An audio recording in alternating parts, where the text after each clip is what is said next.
Yarana, bonjour, une vidéo filmée au pas de charge parce que j'ai vu les statistiques sur notre page YouTube. Apparemment, nos abonnés, au bout de 30 secondes, se barrent déjà pour aller sur des sites cochons et passent plus de temps que les 30 secondes que vous passerez ici dans les outils de recherche sur les mots-clés. Ne mentez pas, je sais tout, j'ai les chiffres et j'ai un copain qui fait exactement pareil. Je parle pas de moi, je parle jamais de moi. C'était pour vous parler du blastage en règle générale. Alors, le blastage, il faut savoir que la surface, généralement, elle est comme ceci. C'est pas forcément du bois, mais c'est pour vous donner un exemple. Ensuite, vient se poser dessus du PQ. Non, vient se poser dessus de la peinture ou de la rouille ou ce genre de choses.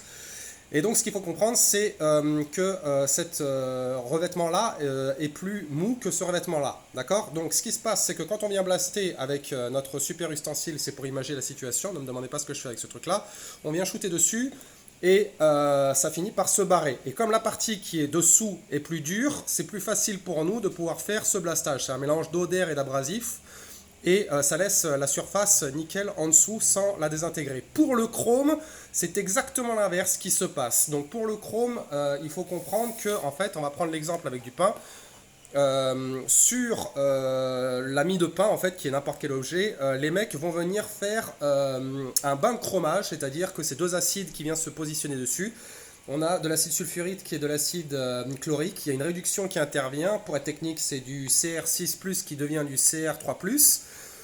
Et ça vient de se déposer dessus dans le bain. Donc la croûte, si vous voulez, c'est le chrome et la pièce ou la jante, c'est la mie de pain. Donc ce qui se passe, c'est que quand on vient nous shooter avec notre système de blastage, on vient cartonner le truc dessus et très concrètement, on arrive effectivement à retirer le chrome, mais le chrome est plus dur que la surface qui est en dessous. Donc, qu'est-ce qui se passe? C'est que le chrome finit par sauter par morceaux, mais la surface qui est en dessous, comme elle est beaucoup plus tendre, la jante en elle-même, elle part encore plus en morceaux, elle se décompose littéralement.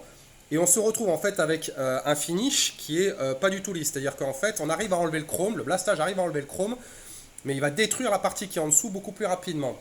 Parce qu'il faut comprendre que le chrome, quand il est positionné, la pièce en elle-même, elle a tellement souffert à cause du bain d'acide, etc., qu'ensuite elle est pré-contrainte par grenaillage. C'est-à-dire que la pièce en a pris plein la gueule. Donc c'est une pièce qui a été affaiblie, qui a été redurcie derrière et sur laquelle on vient poser du chrome. Et pour enlever le chrome, eh ben, nous, quand on va taper dedans, inévitablement, on va taper dans la partie qui est plus tendre, qui est derrière. Donc ça nous fait un finish qui est pas lisse. Et comme la pièce était déjà faible, elle devient encore plus faible. En local, personne ne fait de chromage, c'est interdit parce que c'est hyper polluant. La seule solution que vous avez, c'est de balancer votre pièce à l'export pour qu'il refasse un bain de chromage, ou alors de faire un ponçage à la main et à l'eau. Il n'y a pas d'autre solution. Si nous on doit le faire et on refuse de le faire, en fait ce qui va se passer, c'est qu'on va détruire la pièce et on n'a pas véritablement envie que une jante d'une DT ou ce genre de choses pète alors que le mec est en plein wheeling sur la RDO. Ça nous ferait de la peine, ça ferait de la peine aux mamans et on respecte les mamans. Donc il faut en fait poncer la surface de chrome, et ça c'est pas moi qui vais le faire, c'est vous qui allez le faire, et voilà comment est-ce qu'il faut fonctionner. Il faut fonctionner avec du papier et partir en 250, puis en 300, en 400, en 500, ensuite rajouter de l'eau, passer en 600, en 800, en 1000, en 1200, en 1500 et en 2000, jusqu'à ce que vous arriviez à une sous-couche qui est juste sous le chrome, qui est une sous-couche en fait à base de nickel. Elle est de couleur jaunâtre. Alors attention, ce qu'il faut savoir, c'est que tous les fabricants ne mettent pas de sous-couche jaunâtre dedans, c'est-à-dire par souci d'économie, mais quand vous arrivez à cette situation, c'est complètement flou et dégueulasse, quand vous arrivez à cette sous-couche de nickel, vous savez que vous êtes bien. Par contre, si quelqu'un vous dit qu'il s'agit juste de poncer parce qu'en fait il y a juste le chrome est en train de peler, donc là j'ai fait un autre exemple, super, à la MacGyver. Le chrome est en train de peler par feuille. Imaginez que ceci là, le scotch, c'est du chrome sur votre jante. Et qu'il faut juste l'enlever. Oui, certes, on peut faire comme ça et retirer ces couches.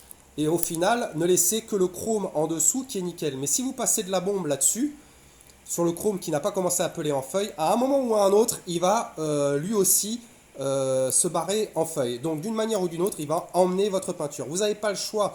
Malgré tout ce qu'on vous dira, c'est des conneries, c'est des mensonges. Il faut enlever absolument tout pour arriver à une surface saine en dessous. Ou alors, vous faites simplement un ponçage comme je vous l'ai dit, jusqu'à ce que vous arrivez au nickel. Et vous gardez une toute petite couche de chrome. Mais dites-vous bien un truc, à un moment ou à un autre, au bout d'un an ou deux, le bordel il va se barrer. Donc votre investissement, il va être foutu aux chiottes. C'est comme vous voulez. Ok? Voilà, vous savez tout. ProBlast, on blast tout. Mais pas le chrome. Mais on peut. Mais on le blast pas. Mais on peut. Mais on le fait pas.